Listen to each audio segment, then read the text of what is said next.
I never imagined I'd be standing here at 72 years old, holding my late husband's diary in trembling hands, learning secrets that would change everything I thought I knew about my life. The farm had been in Robert's family for 3 generations. When we married 45 years ago, I fell in love with the rolling fields, the old red barn, and the simple rhythm of country life. We raised our son Thomas here, and I watched him grow from a boy chasing chickens to a man who chose city life over farming. When Robert passed away last spring, the grief nearly broke me. We'd been partners in everything. He'd wake before dawn to tend the animals, and I'd have coffee waiting when he came in. His boots caked with mud, and his smile still as warm as the day we met. The farm came to me alone. Robert had been clear about that in his will. At first, I didn't understand why he hadn't left it to Thomas. Our son had never shown much interest in farming, but still, it seemed like the natural thing. Passing it down through the family line.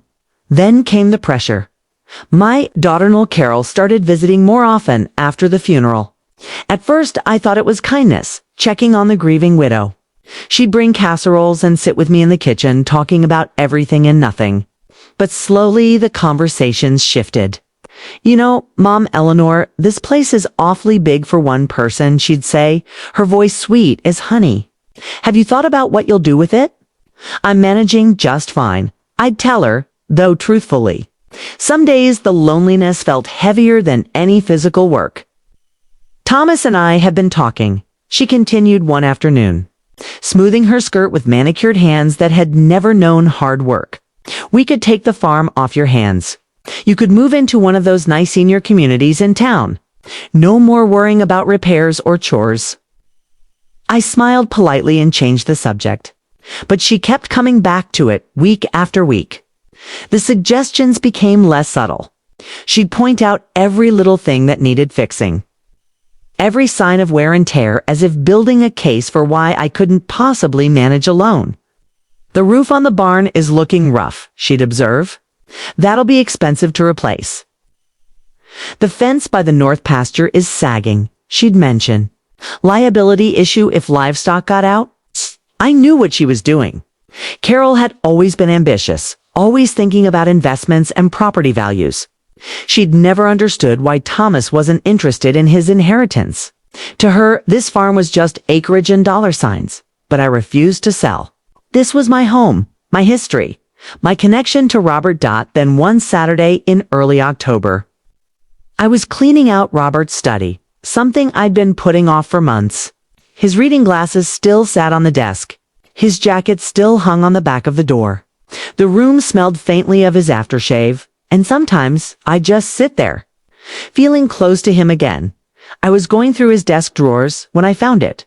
A leather-bound journal tucked way in the back, underneath old tax documents and faded photographs. I'd never seen it before. Robert wasn't much of a writer, so I was curious. My hands shook as I opened it. The entries were sporadic, sometimes months apart. Most were simple observations about the weather, crop yields, cattle prices. But then I reached an entry from 15 years ago, and my breath caught. "Never let her know what's in the barn," Robert had written. "It would break her heart. I've kept this secret to protect her, but I pray she never finds out. Some truths are too painful to bear."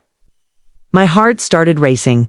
What could possibly be in the barn that Robert felt he needed to hide from me? In 40 years of marriage, I thought we'd shared everything. I closed the journal and sat there for a long moment, staring out the window at the old red barn across the yard. It looked the same as always, weathered and solid, surrounded by autumn leaves. I'd been in that barn thousands of times. What could possibly be hidden there? Part of me wanted to leave it alone, to respect Robert's wishes, even in death. But the other part, the part that had spent the last 6 months feeling lost and confused, needed to know. Maybe understanding this secret would help me understand why he'd been so insistent about leaving the farm to me alone. I walked to the barn slowly, my heart pounding. The afternoon sun cast long shadows across the yard. I pulled open the heavy door and stepped inside, breathing in the familiar scent of hay and old wood. Everything looked normal. The stalls where we used to keep horses, the loft where we'd stored feed, The workbench along the back wall where Robert fixed equipment. I stood there uncertain where to even begin looking. Then I remembered something. When we were younger, Robert used to joke about the barn having good bones and a few secrets. I'd always thought he was being poetic about its history. I walked to the back corner, where old crates and equipment sat stacked. Behind them, partially hidden, was a door I'd almost forgotten about. It led to a small storage room we rarely used.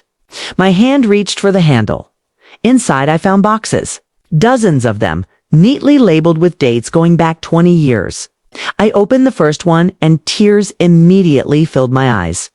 Inside were letters. Hundreds of letters, all addressed to me, all in Robert's handwriting. None of them had ever been sent. I sat down right there on the dusty floor and began to read. They were love letters.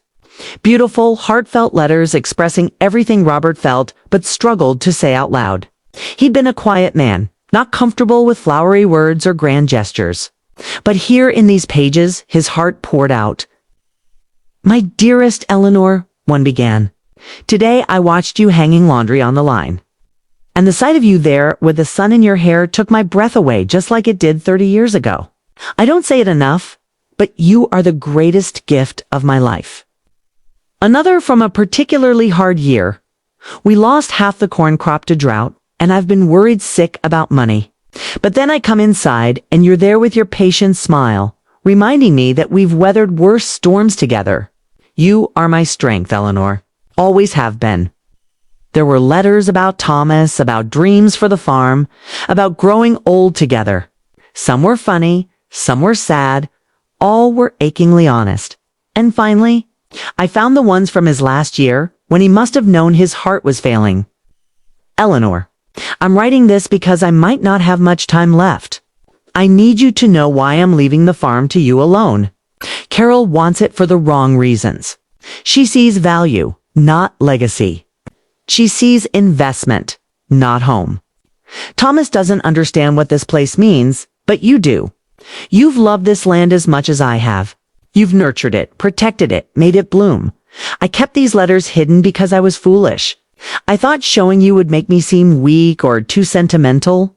But the truth is, every word I was too scared to say out loud is right here. This barn holds my heart, Eleanor. Just like you do. Don't let anyone pressure you into giving up what we built together. This farm is yours, and you'll know what to do with it when the time is right. Trust yourself the way I've always trusted you. All my love. Always and forever, Robert." I sat there in that dusty storage room for hours, reading letter after letter, crying and laughing and feeling.